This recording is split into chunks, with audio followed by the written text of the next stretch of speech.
I am Angela Lillionaire. Welcome to my channel.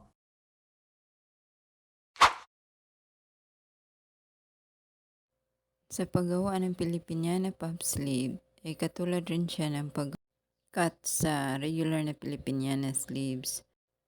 Kung meron ka nang nagawang molder, madali na siyang gagawin yung pag-cut sa tela kasi dire-diretso na tayo sa pag-markings tapos i-cut kasi meron na tayong molder siyang ginagawa nating batayan sa pag-form ng Pilipiniana sleeves.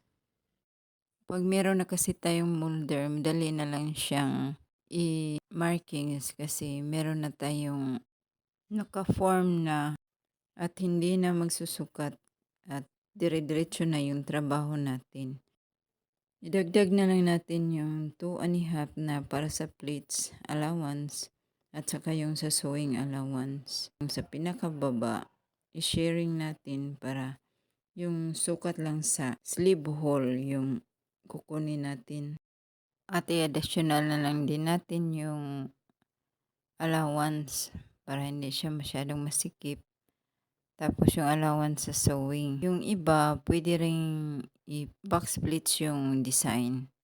Depende na sa iyo kung ano ang mas gusto mo or sa gusto ng kliyente mo. Kung pleats ba or sharing. Pagkatapos ma-sharing or ma-box pleats, attach na natin yung piping. Dahil yung piping siya yung nagpapaganda dun sa may sleeve hole. Mas maganda kung may piping, pwede siyang malapad or pwedeng maliit lang, depende sa design na gusto mong gawin.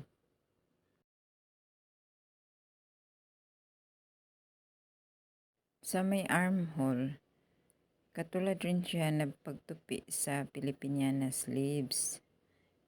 Kaso lang, pwede rin siyang i-inverted pleats para iba naman yung design. Pero sa gagawin natin ito, gawin natin kapareho sa Pilipiniana sleeves para madali nating sundan. Maganda kasi yung Pilipiniana puff sleeve kasi hindi siya masyadong formal. Pwede ang sleeves nito na pang damit, pang samba. Yung sleeve hole niya katulad din siya ng Pilipiniana sleeves na formal na may pleats din para ang pagkaayos sa sleeves niya magkasing tulad lang talaga sa Pilipiniana sleeves na pang formal. Kaso lang, diferensya nito. Wala siyang patigas sa buong sleeves at pwede pa rin natin siyang paliitit kung mas gusto natin yung maliit lang yung sleeves. Ang gawin nating patigas nito, hindi siya buong sleeves, kundi doon lang sa may upper part ng shoulder. Kasi mas maganda kasi tingnan kung may patayo sa pinaka-upper part. Pagkatapos yung ma-pleats, attach natin siya sa body ng dress. Dalawang paraan para malinis yung tahi sa ilalim. Kung gusto mo ng edging or meron kang edging, yun malinis siya sa ilalim. Tapos pwede rin siyang piping yung manipis na tela. Sa Pilipiniana puff sleeve, maganda rin kung mayroon siyang patigas. Ngunit ang patigas niya ay hindi katulad ng karaniwang Pilipiniana sleeves na buo. Sa puff sleeve, sa may bandang taas lang siya lalagyan ng patigas. Lalo na kung yung tela na ginagamit hindi siya crispy. Kaya lagyan natin siya ng patigas para meron siyang form din sa may bandang itaas. Ito yung tinatawag natin ngayong modern Pilipiniana. Katulad din ang pag-cut niya sa Pilipiniana sleeves.